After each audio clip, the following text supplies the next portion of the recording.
I'm Scott Christensen, President and founder of the Alliance Group. And I want to talk with you today about your maximum financial potential and the wealth transfers that are preventing you from achieving that maximum potential. Every day we unnecessarily and in many cases unknowingly transfer wealth away from ourselves. Now, the definition of a wealth transfer is a dollar that leaves your checking account or your control, never to return. And in our lives, there are a lot of wealth transfers. Some can be avoided, some can be reduced, but by and large, there are a number of wealth transfers that we need to identify and make sure that they're under control. I'll give you an example. Over our lifetime, we earn anywhere, the average person earns anywhere between $2 and $3 million. Some may even earn as much as $4 million. But wealth transfers play such a large role in our life that much of that earning is dissipated over our lifetimes. And it comes in many forms. One of those forms, for example, is the food that we eat. Every day, typically we eat something, sometime. And the money that we spend on that food doesn't come back because the food is consumed, the money is gone, but we need food to sustain our life. So it was a necessary wealth transfer. We have utilities, for example. We pay the light bill, the gas bill. We need those to have a better quality of life, but the dollars that we send off to the power company and to the gas company, those dollars are not coming back either. And another example might be the gas we put in our car. We need the car, we need to put gas in it so we can go to our jobs or travel or do the things that we want to do. We don't want to have to walk everywhere. And so we put money or we buy gas or we pay money to buy gas to put it into our vehicles. Again, those are dollars that are dissipated. They're never coming back. We're not going to get those back. We can't avoid them. But there are a lot of wealth transfers that we can avoid. And part of what we do for our clients is to help them understand first the concept of the wealth transfer. And then secondly, let's identify them so that those that we do have some control, we can reduce and maybe even eliminate them if at all possible. Now, over our working lifetime, because of how we've set up our financial affairs, we're going to earn anywhere between $2 and $3 million. Some people will earn even more than that, maybe 4, possibly even $5 million. But the one thing that is fairly typical is that about 1/3 of every dollar that we earn goes to taxes.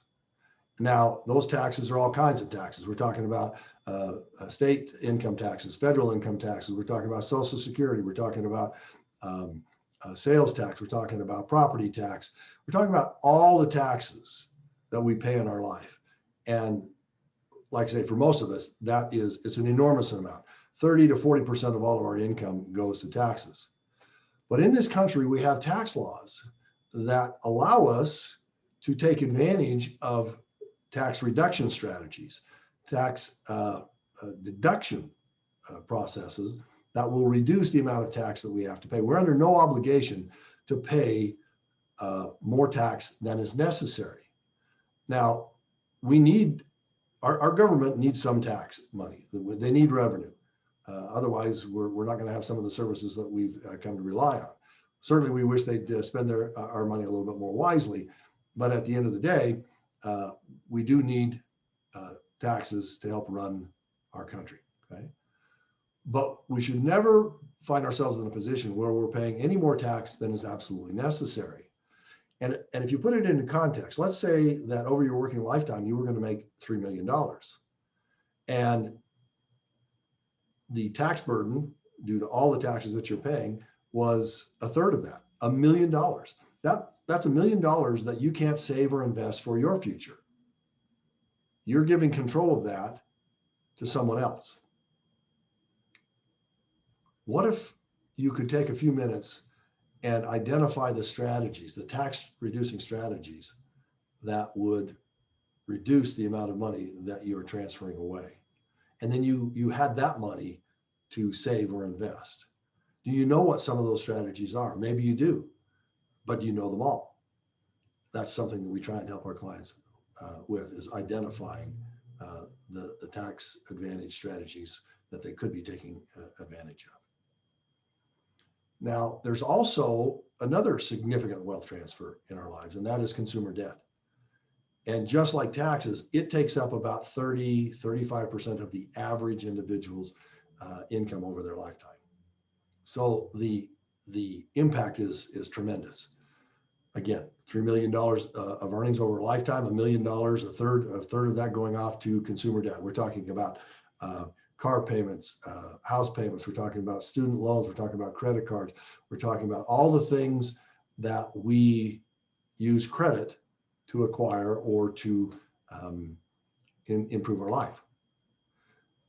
What if there were a way for you to significantly reduce those wealth transfers?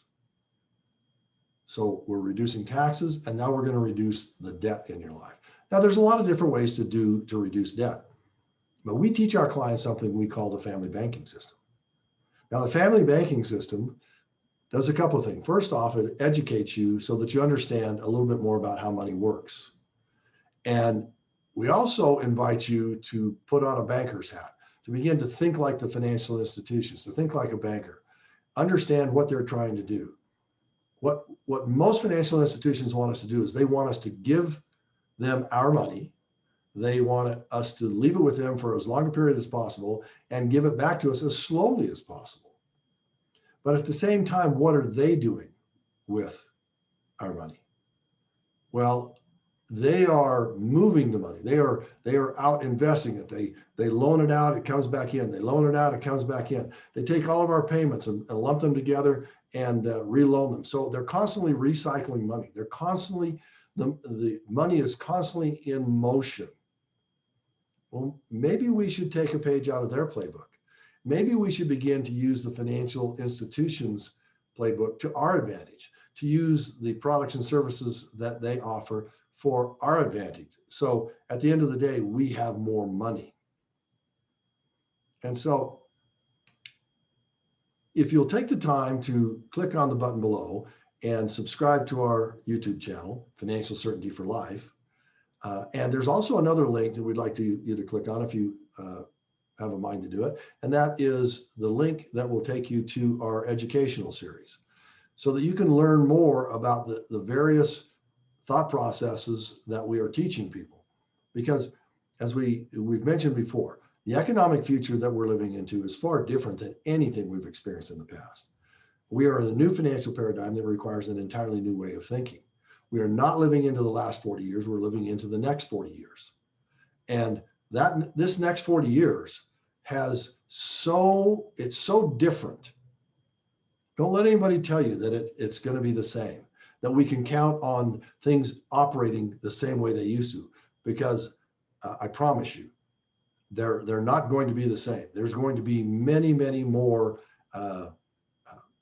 changes and things that we have to deal with that will change everything about how we plan for the future. And we believe that we can help you create a financial plan that will work under all circumstances, no matter what the future holds. So thank you for taking the time to watch this, and we look forward to talking with you again.